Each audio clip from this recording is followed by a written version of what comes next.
Et c'est reparti, on vient de monter à 1469, donc plus que 31 points pour monter à notre but ultime de 1500 ILO pour vous démontrer que si je peux le faire, vous pouvez le faire aussi.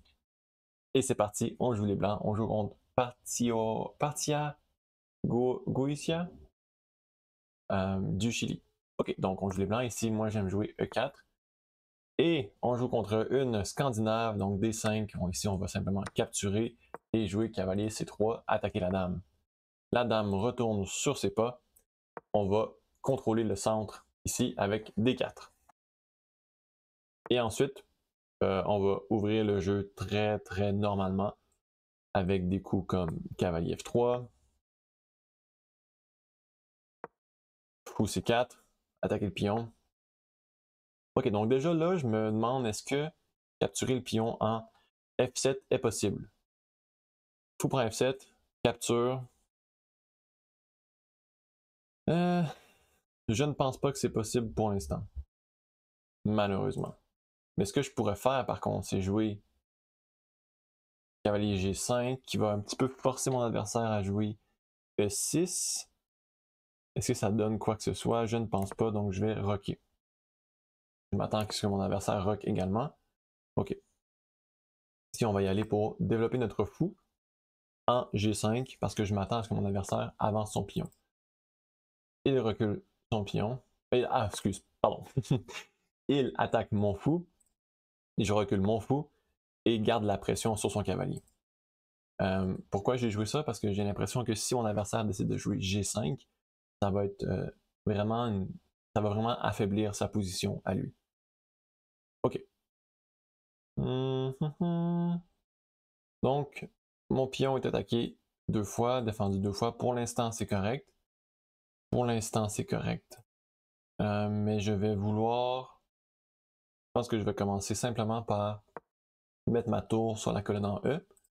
Rien de mal à ça. Ensuite, peut-être jouer un dame D3. Ok. Donc là, ici, c'est intéressant parce que je pourrais sacrifier mon cavalier et recapturer avec mon fou. Ou l'inverse même, capturer avec mon fou et recapturer avec mon cavalier. Mais je vais pas... Je suis certain que ça peut être gagnant pour moi. Mais malheureusement, je vais pas le jouer. Ici, ici, ici. Ouais. Bon, je vais pas le jouer parce que je veux pas sacrifier une pièce sans avoir de certitude que ça fonctionne. Ok. Ici, ici, ici. Il pourrait même faire ça, ça. Ok, je pense que je vais le jouer. Pour 2 raisons. Une, parce que je menace F7. La seconde, c'est qu'après capture, j'attaque son cavalier. Oui, les dames font contact, mais l'échange de dames ne me dérange pas. Et s'il déplace son cavalier, je pourrais avancer mon pion en E6 et j'ai 2 attaquants. Donc, je pense que c'est bien pour moi. Ça créerait un pion isolé pour lui. Ok, intéressant. Intéressant. Évidemment, ici, je peux capturer le cavalier, ce qui va créer un pion, des pions doublés pour mon adversaire. Ici, ou S5 peut-être, ou j'attends. Parce que je suis pas obligé d'échanger tout de suite. Mais ici. Non, je vais échanger tout de suite. Et jouer fou E5 tout de suite. Parce que je veux un petit peu mettre de la pression sur son cavalier. Ok, super. Ici, j'imagine des 5.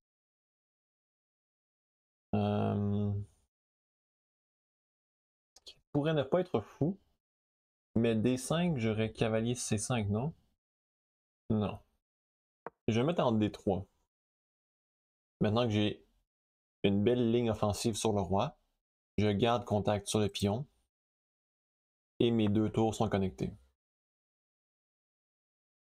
Ok.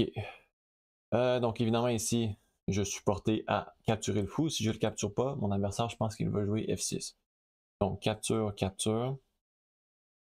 J'ai quoi que ce soit d'intéressant. Je ne pense pas tant que ça. C'est un petit peu dommage.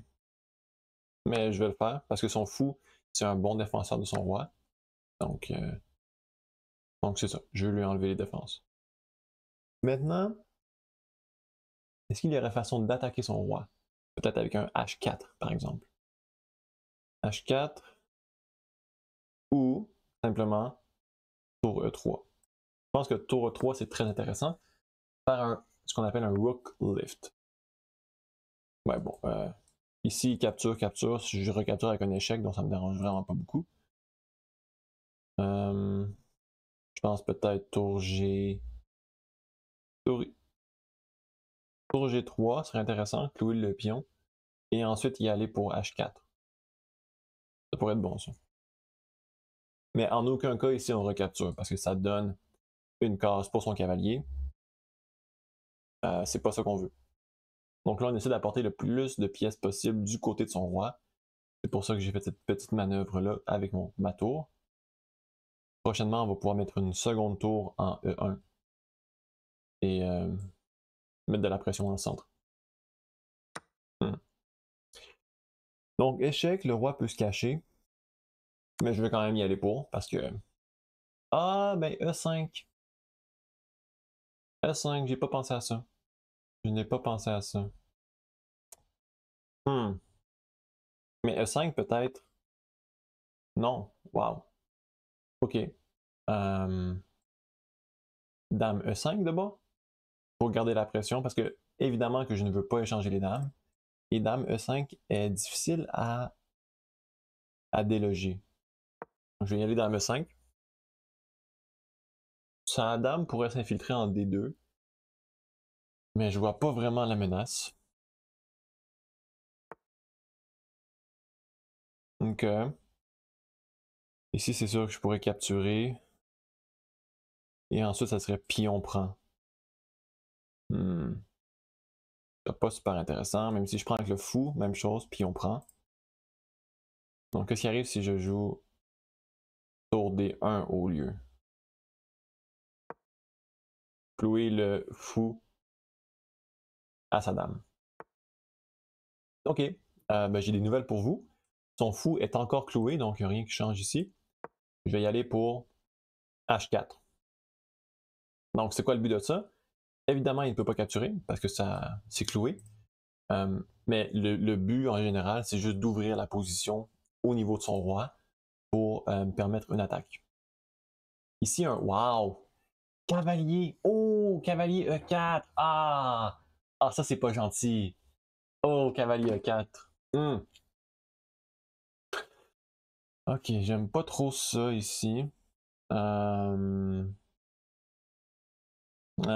pas ce qu'il a fait. C'est un bon coup, ça. C'est un bon coup. Mon problème, c'est que je veux garder la pression ici. Mais si je capture, capture, il va falloir que j'échange les fous. Et si je vais en D4, le fou prend. Capture, capture, capture.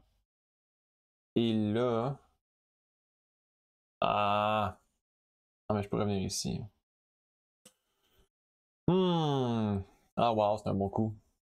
Si je change les dames. Ok, non, je prends trop de... je prends trop mon temps. Je dois agir plus vite que ça. En fait, après fou prend C4, je peux tout de même jouer H prend G5 parce que je menace un cavalier. Après, peut-être lui va jouer E5, dans quel cas je peux reculer ma dame en capturant son fou. Ah ben non, ben non, ben non. Ok, je pense que ça fonctionne. Je pense que si mon adversaire joue fou prend C4, je capture. Ok, ben écoutez, je vais y aller pareil pour la capture. J'ai fait une vérification très rapide que son fou ne pouvait pas mettre mon roi en échec et avoir une attaque à découvert sur la dame. Il peut y en avoir un, par exemple avec ce coup-ci, ou ici par exemple, mais j'ai quand même une menace ici avec les cavaliers, donc c'est pas, c'est pas trop dangereux. Ok, oui. Oui, mais j'ai un échec ici. Double échec en fait. Et ensuite, je vais aller ici, simplement mettre ma dame hors de danger. Je vais continuer à capturer des pions parce que j'ai pas beaucoup de temps, donc je veux jouer le plus vite possible. Ok. Ok, ici je vais capturer le fou parce que je l'aime pas. Et jouer peut-être tour G6. Attaquer le pion. J'imagine tour F8. Ouais. Je vais capturer ici. Peut-être un. Ici, en toute honnêteté, je n'ai pas le temps de calculer parce qu'il me reste pas beaucoup de temps. Donc je fais ce que je peux. Et voilà. Bon. Ouh! Un peu stressant comme partie, mais je pense qu'on a fait des bons coups. On va regarder l'analyse vite fait. Ok, super, analyse. Donc ici, Scandinave. En toute honnêteté, je ne connais pas la théorie de la Scandinave. Je joue juste très logiquement, en suivant les bases fondamentales de l'ouverture aux échecs, qui est de développer nos pièces mineures et de contrôler le centre. C'est pour ça ici que j'ai joué des 4. Et ensuite que j'ai développé mes pièces.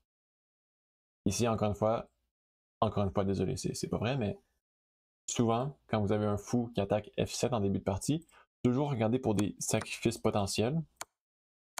Ça ne fonctionne pas. Mais si par exemple, après mon roc, mon adversaire avait joué fou G4, là, le sacrifice fonctionne. Pourquoi? Parce que après le sacrifice, on peut donner un échec, cavalier ici par exemple, et ça l'attaque le fou. Donc on va regagner la pièce. Par exemple ici, on a une pièce, deux pièces chaque, et on a gagné un pion en plus. Et le roi ne peut pas rocker. Donc c'est ce genre de sacrifice-là que je regardais.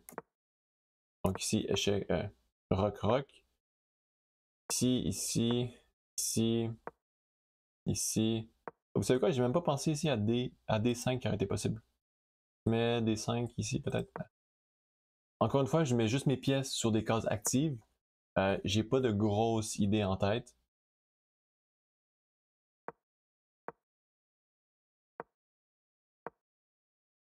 Ok, cavalier B5 était super bon ici.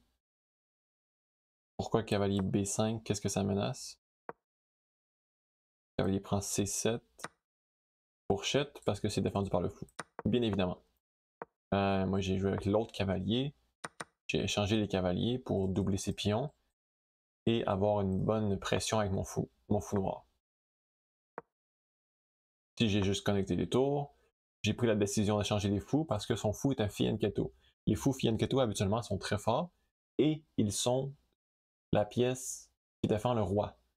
Ça veut dire qu'une fois que son fou est échangé, toutes les cases noires du roi sont très faibles. Donc, je vais pouvoir plus facilement m'infiltrer. Maintenant, je commence la seconde partie de mon plan. Après l'échange du fou, je vais essayer d'apporter des pièces du côté du roi pour l'attaque. Donc, dans ce cas-ci, tour F3, un rook lift. C'est pas le meilleur coup, mais c'est pas mauvais. Ici, absolument ne pas prendre le pion, que ça laisse son cavalier se développer avec un tempo sur la dame. Donc, j'ai tout simplement mis ma tour en G3. Capture, capture. Et ici, dame E5 est une super belle case pour la dame. Ça cloue le cavalier et aucun pion ou tour ou cavalier ou fou, aucune pièce autre que la dame peut vraiment venir la déloger. Ici, on décide de réagir à la menace de fou prend D4 avec tour D1. Pourquoi tour D1? Vous voyez, c'est même le coup numéro 1 de Stockfish. Si un de vos coups peut accomplir deux tâches en même temps, c'est très souvent le bon coup. Ce que je veux dire par là, c'est que dans cette position-ci, on doit réagir à la menace. On pourrait capturer ou on pourrait reculer le fou. Ça l'accomplirait seulement la première tâche qui est de défendre notre fou. Mais en jouant tour D1, on défend notre fou, parce que notre adversaire ne peut pas capturer, le fou est cloué, et en même temps, on développe une pièce. Donc, c'est comme si on joue deux tours en un tour. Donc, c'est super bon. Et bon, ok, C6 ne change absolument rien. Donc, c'est pourquoi j'ai été pour mon attaque. Et là, wow! Tour prend G5. Tour prend G5, H prend G5, Dame prend G5. Le roi, par exemple, F8, il conseille. Dame prend F6.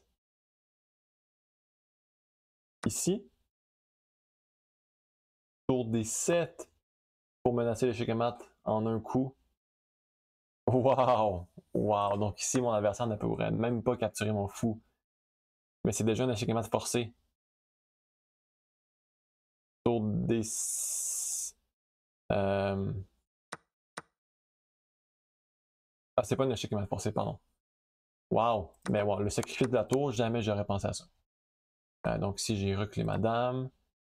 J'ai été pour la capture, comme j'ai dit. Si jamais mon adversaire décide de bouger son fou pour attaquer ma dame, c'est très simple, je peux capturer son cavalier.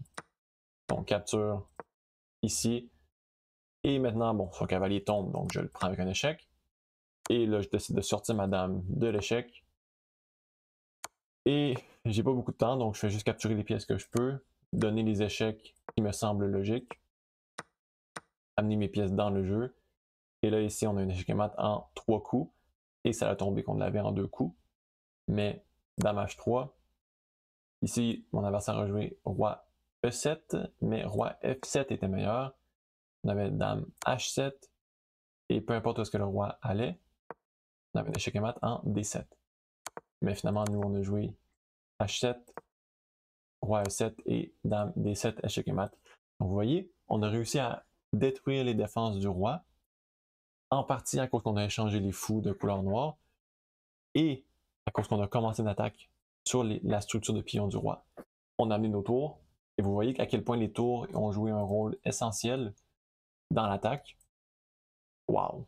Et sa tour en A8 a pratiquement jamais été utile, elle n'a jamais rentré en jeu. Donc, super belle partie. On est à 1477. Merci à tous ceux et celles qui me suivent depuis le début, encore une fois. C'est un grand honneur de faire ces vidéos-là pour vous. Il ne nous reste que quelques parties. Donc ici, c'est 23 points. Ça veut dire qu'en 3 parties, on va avoir monté en haut de 1500. Très excité pour ça. Donc, on se retrouve dans la prochaine vidéo et merci à tous et à toutes d'avoir écouté.